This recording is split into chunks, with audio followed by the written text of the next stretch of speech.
My favorite strength training workouts to run faster, farther, and injury-free. And by the end of this video, you'll know the exact workouts I do, the exercises, the reps and sets that I do, and that you can incorporate into your half or full marathon training plan so you also can run faster, farther, and injury-free. When I was training for the Austin Marathon, I knew if I was gonna run a 3-hour and 30-minute marathon, I was gonna have to get my legs significantly stronger. My hamstrings have always been one of the weaker muscles in my body, and so when I'm on a longer run, it's always my hamstrings I give out first.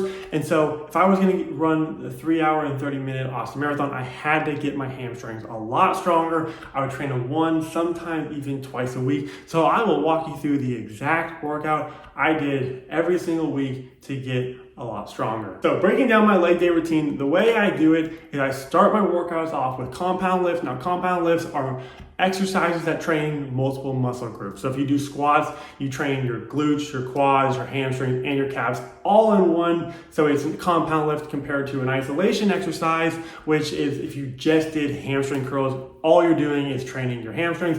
And so what I would do is I would start my workout off with compound lifts, and then I would finish the workout with isolation exercises. Okay, let me go to the whiteboard and break down the exact workouts I did, exercises, reps, and sets throughout my entire marathon training. So,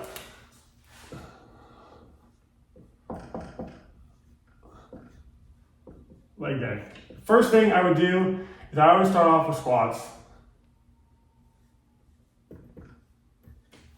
Squats is the best exercise you can do to get stronger. It requires the most amount of effort, and it's just overall the best exercise you can do. It's by far the worst, but if you can get through that pain and suffering, on the other end of it is a lot of gains, which will help you get a lot stronger, which is only going to help your running. So squats is number one. I always start off with squats, and the way I do it is I stick to a rep range of 8 to 12. Sometimes I'll drop down to 5 if I want to go really heavy, but 8 to 12 rep range, you'll see the common theme across the entire board. I stick to the 8 to 12 rep range, and I do 4 sets. So 4 sets of squats, 8 to 12 rep range. If you do 12 reps, well, you can go a little bit lighter than if you did 8 reps, because you just wouldn't be able to do as many reps. So the more reps you do, the lighter the weight, the less reps, the heavier the weight you can go. And so I start off at 12, and then by the 4th set, I'm doing heavier weight, but I'm only doing 8 reps. So squats is number one,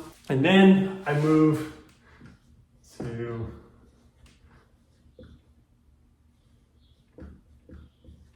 leg press.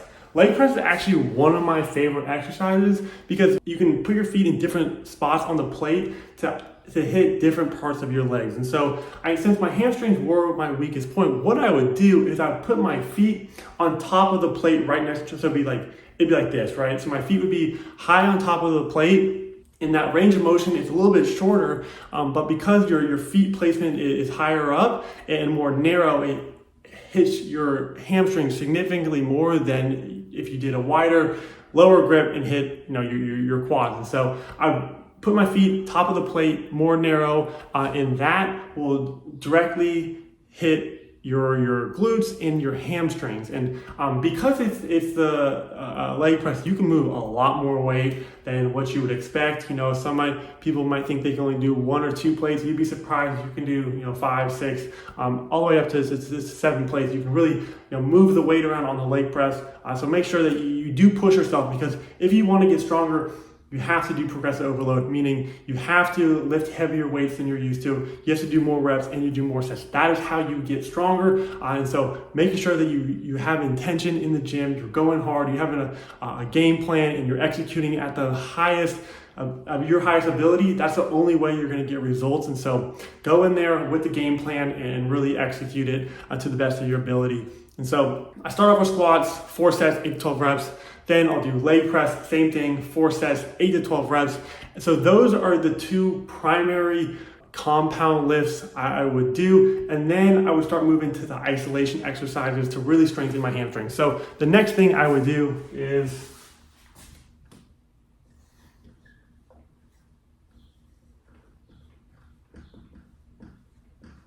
good mornings. Good mornings you can do I use an easy bar you put on your back like this, and it's a hinge at the hip, and you lean forward, and it really stretches the hamstring. It only isolates the hamstring, so it's a great exercise to really build up the strength in your hamstrings. That's an exercise. I do 4 sets. Now I'll do 10 to 12 reps.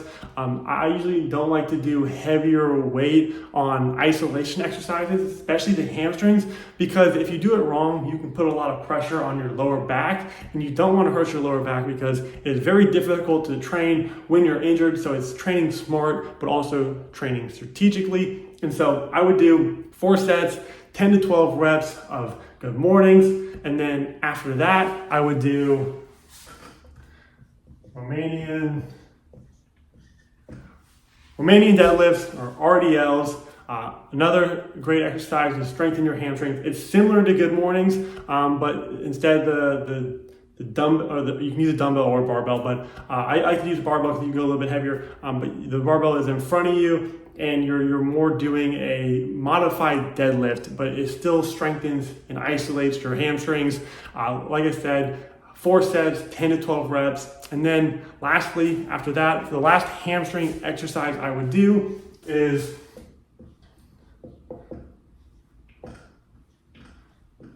leg curls or hamstring curls or however you want to call it. But this is one where you're laying down on your stomach. It's a machine where you put your feet under this little pad thing, and you curl your feet towards your glutes, and that is another great exercise to strengthen your hamstrings. The one thing to keep in mind about that, and just with all your other hamstrings, is if you try to go too heavy, you do compromise your back a little bit, and that's the last thing you want to do, your lower back specifically. So don't do that. So that's why I stick to the 10 to 12 rep range, and really slow and controlled movements. Don't rush it. Don't go too fast. Don't go too heavy. Don't try to ego lift. That will only make things worse. Slow, controlled movement. Really feel the muscles working. Feel the stretch in the muscles. That is the best way and the only way to really train all muscle groups, but especially when you're doing isolation exercises on more weaker, vulnerable movements and muscle groups. So taking that calculated, smart approach is the only way to train. So that is actually the entire workout right there. And at the end, I would do calf raises, to strengthen my calves, because that was also another weaker movement. But sticking to the squats, starting off with squats, then doing leg press, and then 3 isolated hamstring exercises: the Romanian deadlifts, the good mornings, and the hamstring curls. Doing those 5 exercises, and then, in addition, doing the calf raises, or if you want to strengthen your hips and do the hip abductor machines, doing those exercises and doing those every single week with high intentions, high energy, and just, strategically going in there to get stronger, you will see a massive amount of 1, strength, but 2, benefits to your running. Because the way I look at it is, especially for the marathon, is that, and the half marathon too, is that you have to have the physical strength required to run half and full marathons. Most runners who train properly are going to be in cardiovascular shape. They're going to be able to run the 13 or the 26 miles, no problem. But the reason that runners start to fall off a cliff towards the end of the race, maybe on mile 22, they really start to slow down and their time takes a huge dip, is because they don't have the physical strength to finish their race strong. They aren't able to maintain that pace that they were doing earlier in the race towards the end. And so that all comes down to having the physical strength to do it. So doing this workout every single week, sometimes multiple times a week, that will enable you to have the physical strength to finish your race strong. So make sure you incorporate this workout and let me know in the comments once you do and how it is.